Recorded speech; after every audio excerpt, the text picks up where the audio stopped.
हाय, मैं हूं CA Gaurav Sabharwal, A-Team commerce academy Indore से। और इस वीडियो के अंदर हम डिस्कस करने वाले हैं कि लिंक्डइन का ग्रोथ एल्गोरिथम किस तरीके से काम करता है और कैसे एंगेजमेंट के ऊपर आप काम करके अपने नेटवर्क को लिंक्डइन के ऊपर स्ट्रॉन्ग बना सकते हैं। Let's get started.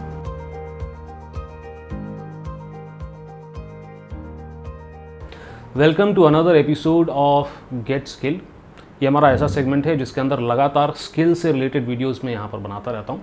It doesn't matter कि आप एक स्टूडेंट हैं या फिर आप एक वर्किंग प्रोफेशनल हैं, आपको इन स्किल्स की ज़रूरत रहेगी ग्रो करने के लिए। ये पर्टिकुलर वीडियो एक सीरीज़ का पार्ट है जहाँ पर लिंक्डइन के ऊपर कैसे ग्रो करना ये हम सीख रहे हैं। अभी तक की वीडियोज़ के अंदर हमने ये सीखा है कि कैसे आप अपनी लिंक्डइन की प्रोफाइल अच्छी बना सकते हैं ताकि आपका प्रोफाइल ज़्यादा से ज़्यादा विजिबल हो जाए। फिर हमने बात शुरू करी थी कि कैसे लिंक्डइन के ऊपर आप अपनी नेटवर्किंग अच्छी कर सकते हैं। अगर ये वीडियोस आपने मिस करी हैं तो ऊपर आपको आई बटन के ऊपर लिंक दिख रहा होगा इन वीडियोस की प्लेलिस्ट का। डिस्क्रिप्शन के अंदर भी इनके लिंक्स आपको मिल जाएंगे। और आने वाले एपिसोड्स आप अगर मिस नहीं करना चाहते या फिर आपने ऑलरेडी इस चैनल से सब्सक्राइब नहीं किया तो फटाफट से सब्सक्राइब कर लें।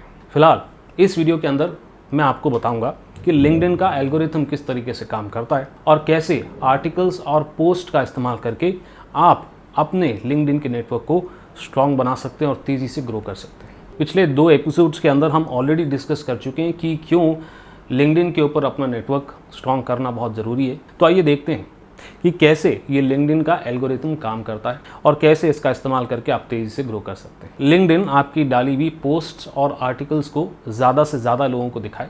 इसके लिए you need to make sure कि आप डायरेक्टली अपना आर्टिकल पोस्ट कर रहे हैं लिंक्डइन के ऊपर। कई सारे लोग अपने ब्लॉग पे या किसी और वेबसाइट के ऊपर लिखे हुए आर्टिकल को शेयर कर देते हैं लिंक्डइन पे। ऐसे आर्टिकल्स को बहुत कम विजिबिलिटी मिलती है। मैंने भी ट्राई किया था, मेरे यूट्यूब के कई सारे वीडियोस को मैंने लिंक्डइन के ऊपर शेयर करने की कोशिश करी, बट मैंने देखा कि बहुत कम एंगेजमेंट आ रहा है, बहुत कम लोगों तक ये पोस्ट्स पहुंच रही हैं। बट जब मैंने वीडियोस डायरेक्टली पोस्ट करी लिंक्डइन के ऊपर, वहां पर एंगेजमेंट ज़्यादा आया। रिसर्च करने पे पता चला जो आर्टिकल्स भले ही वो टेक्स्ट हो या वीडियो हो डायरेक्टली लिंक्डइन के ऊपर पोस्ट करे जाते हैं उनके ऊपर एंगेजमेंट ज़्यादा अच्छा आता है और लिंक्डइन उसे ज़्यादा लोगों को दिखाता है। अगर अभी तक अपने लिखे गए आर्टिकल्स के अंदर आप हैशटैग्स का इस्तेमाल नहीं कर रहे तो रेलेवेंट हैशटैग्स का इस्तेमाल करना शुरू कर दें। बहुत सारे हैशटैग्स ना डालें। और अगर आप जानना चाहते हैं कि हैशटैग्स का साइंस क्या है लिंक्डइन के ऊपर तो कमेंट ज़रूर कर दें और मुझे बता दें कि सर इसके लिए एक सेपरेट वीडियो बना दो। आगे बढ़ने से पहले मैं आपको एक प्रो टिप देना चाहता हूँ। अगर आपको एक्सटर्नल लिंक डालना ही है तो आप उसे मेन आर्टिकल में डालने की बजाय एक कमेंट कर दें और उसके अंदर वो लिंक डाल दें एंड दैट्स इट। लिंक्डइन के एल्गोरिथम के अलावा आप और क्या कर सकते हैं जिसके लिए आपकी प्रोफाइल या आप लिंक्डइन के ऊपर दूसरे लोगों के सामने ज़्यादा विजिबल हो। जवाब बड़ा आसान है, दूसरों के साथ एंगेज करके। अगर अभी तक आपने खुद कोई आर्टिकल या पोस्ट डालना शुरू नहीं किया है तो ये काम तो हम बड़ी आसानी से कर सकते हैं। दूसरों के लिखे गए आर्टिकल्स के ऊपर जो लोग कमेंट करते हैं उनके कमेंट्स को लाइक करना या दूसरों के आर्टिकल्स को लाइक करना या फिर आर्टिकल को पढ़ करके एक थॉटफुल कमेंट लिखना। थॉटफुल कमेंट क्या होता है? आर्टिकल पढ़ने के बाद ये ना लिख दें गुड या फिर थम्स अप का इमोजी ना डाल दें। आर्टिकल पढ़ें और उसमें से कोई काम की बात जो आपको लगी है या फिर जिससे आप कन्विंस्ड हैं उसके बारे में 1-2 लाइन कम से कम लिखें ताकि पढ़ने वाले को ये समझ में आ जाए कि आपने आर्टिकल पूरी तरह से पढ़ा है। तो मुझे नहीं लगता आपके लिए मुश्किल काम होना चाहिए। अगर आप खुद के आर्टिकल्स ऑलरेडी लिख रहे हैं और उसके ऊपर कमेंट्स भी आ रहे हैं तो congratulations, you are already engaging with people, but don't forget to reply to these comments. और अगर आप कोई प्रोडक्ट या सर्विस प्रोवाइड कर रहे हैं और कोई आपके लिखे गए आर्टिकल को अप्रिशिएट कर रहा है तो उन्हें आप रीच आउट भी कर सकते हैं। उन्हें आप ये भी कह सकते हैं कि इन डेप्थ सोल्यूशंस हम प्रोवाइड कर सकते हैं। इससे ना ही सिर्फ आप एंगेज करेंगे अपने प्रोस्पेक्टिव कस्टमर के साथ, आप साथ ही साथ में अपने प्रोडक्ट्स और सर्विसेज को एक प्रोफेशनल तरीके से अपने कस्टमर तक पहुंचा भी पाएंगे। अच्छा, अब यहीं पे काफ़ी सारे लोग सोच रहे होंगे कि सर ये आर्टिकल और पोस्ट कैसे लिखें, किस टॉपिक पे लिखें, हमें तो समझ नहीं आता, हमें लिखने की आदत नहीं है, हमें नहीं पता कि कौन से टॉपिक के ऊपर क्या लिखना है और कितना लिखना है। यानी कि अपना खुद का कंटेंट क्रिएट करना एक मुश्किल बात है।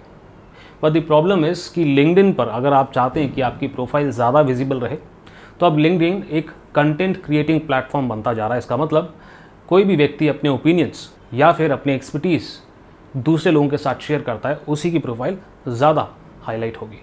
तो आई नो कि वीडियो बनाना हर किसी के लिए पॉसिबल नहीं है, तो ये एक हैबिट की तरह होता है।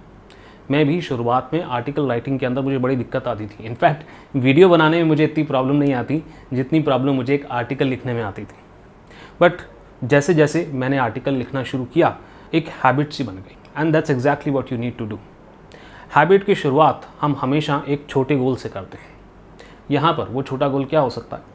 एक छोटा सा स्टेटस अपडेट, या फिर किसी और के लिखे हुए आर्टिकल के ऊपर जो आपकी फील्ड से रेलेवेंट है उसके ऊपर एक थॉटफुल कमेंट।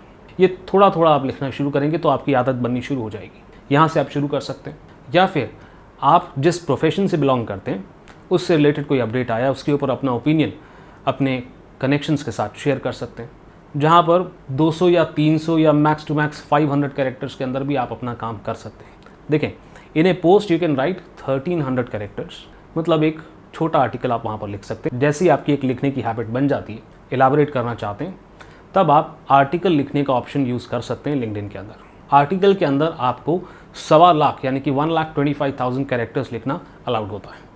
यहाँ पर आप पिक्चर्स भी डाल सकते हैं अपने आर्टिकल को और अट्रैक्टिव करने के लिए। ध्यान रखें, ये पिक्चर्स जो हैं कॉपीराइट फ्री होनी चाहिए। कॉपीराइट फ्री इमेजेस का एक वेबसाइट का लिंक मैं डिस्क्रिप्शन के अंदर डाल रहा हूँ। वहाँ पर जाके आपको बहुत सारी इमेजेस मिलेंगी जिसका इस्तेमाल करके आप अपने आर्टिकल को थोड़ा सा अट्रैक्टिव बना सकते हैं। चलें सर, आपने ये तो बता दिया कि हमें हैबिट बिल्ड करनी पड़ेगी, बट सर जब हम टेक्स्ट टाइप करने जा रहे हैं तो उसके अंदर कोई स्ट्रक्चर, कोई फॉर्मेट का हमको ध्यान रखना चाहिए क्या? हाँ, रखना चाहिए। कैसे आपको अपने आर्टिकल को स्ट्रक्चर करना है इसके बारे में कुछ बातें मैं आपको बता दे रहा हूँ। सबसे पहली बात, आपके आर्टिकल की या आपके पोस्ट की कोई ना कोई हेडिंग होनी चाहिए। आप देखेंगे तो मेरे ज़्यादातर आर्टिकल्स के अंदर एक हेडलाइन होती है, क्योंकि ज़्यादातर पोस्ट और आर्टिकल के सिर्फ हेडलाइन दिखाई देते हैं, यानी कि पहला सेंटेंस दिखाई देता है। और अगर वहाँ पर किसी पढ़ने वाले को कुछ अट्रैक्ट करने जैसा दिखाई नहीं दिया तो आपकी पोस्ट जाकर डिटेल में नहीं देखेगा। ये इंटरेस्ट आप 2 तरीके से जनरेट कर सकते हैं। नंबर 1, ऐसा कोई स्टेटमेंट लिखकर जो दर्शाता है ज़्यादातर लोगों का थिंकिंग पैटर्न, या फिर कोई एक ऐसा सवाल जिसका जवाब हर कोई सीखना चाह रहा है। लेकिन लिंक्डइन के ऊपर आजकल हर किसी का एटीट्यूड यही है कि कुछ नया हमें सीखने को मिले, या फिर अपने बिजनेस को जनरेट कैसे किया जाए इसके बारे में हमें आइडियाज मिले। अगर ऐसे ही कोई सोल्यूशन आपकी पहली लाइन के अंदर दिखता है तो प्रोबेबिलिटी इज कि आपका आर्टिकल पढ़ा जाएगा। वैसे ही नंबर्स से भी आप अट्रैक्ट कर सकते हैं। फॉर एग्जाम्पल, आप एक रिक्रूटर हैं तो आप एक आर्टिकल लिख सकते हैं जिसकी हेडिंग हो सकती है कि why 90% of the jobs are not available on job portal, और इसके बाद अपना आर्टिकल लिख सकते हैं। ये पहली लाइन देखते से ही एक इंटरेस्ट जनरेट हो सकता है, बट यहाँ पर हमारा काम खत्म नहीं होता। अगर आपकी हेडलाइन पढ़ के कोई भी रीड मोर का ऑप्शन दबाता है और आपके बाकी पोस्ट को पढ़ने लगता है और वहां पे उसे एक बहुत बड़ा सा पैराग्राफ दिखाई देता है, तो ज्यादातर लोग ऐसे आर्टिकल को पढ़ना पसंद नहीं करते, ऐसे पोस्ट को पढ़ना पसंद नहीं करते। तो मैं रेकमेंड करता हूं कि जब भी आप आर्टिकल या पोस्ट लिखें उसके अंदर हर 1 या 2 सेंटेंस के बाद आपको एक स्पेस छोड़ना चाहिए, उसके बाद नेक्स्ट सेंटेंस अपना लिखना चाहिए। आप यूज कर सकते हैं बुलेट पॉइंट्स। बुलेट पॉइंट्स के लिए आप इमोजीज भी इस्तेमाल कर सकते हैं ताकि आपका आर्टिकल और पढ़ने लायक बने। साथ ही साथ में एक प्रो टिप मैं आपको देता जा रहा हूँ, वो ये है कि आप एक कॉल टू एक्शन यानी कि अपने आर्टिकल के आखिरी में रीडर्स से पूछ सकते हैं कि आप मेरे आर्टिकल से एग्री हैं या डिसएग्री हैं, या फिर कोई सवाल पूछ सकते हैं और उन्हें एनकरेज कर सकते हैं कमेंट करने के लिए, क्योंकि जितने कमेंट आएंगे और जितने लाइक आएंगे उतना ज़्यादा लोगों को लिंक्डइन आपका आर्टिकल और पोस्ट दिखाएगा। तो कॉल टू एक्शन होना भी बहुत ज़रूरी है। And that's it. अब मैं चाहूँगा कि इस वीडियो से मिली हुई नॉलेज का आप इस्तेमाल करें और आर्टिकल राइटिंग या पोस्ट राइटिंग शुरू करें, और अगर आप ऐसा करते हैं तो उसके अंदर मुझे टैग करना ना भूलें। और इसी सीरीज़ के आने वाले एपिसोड्स अगर आप मिस नहीं करना चाहते तो प्लीज़ अभी तक सब्सक्राइब नहीं करें तो सब्सक्राइब कर लें। और हाँ, अगर आप एक एक्टिव पार्टिसिपेंट बनना चाहते हैं, यानी कि ये सीरीज़ खत्म होने के बाद आप एक सर्टिफिकेट भी चाहते हैं लिंक्डइन कोर्स के ऊपर, तो उसका प्रोसीजर आपको डिस्क्रिप्शन के अंदर मिल जाएगा। अभी के लिए इतना ही। आपके सीए गौरव सर आपको दैट्स राइट नेक्स्ट वीडियो में मिलेंगे।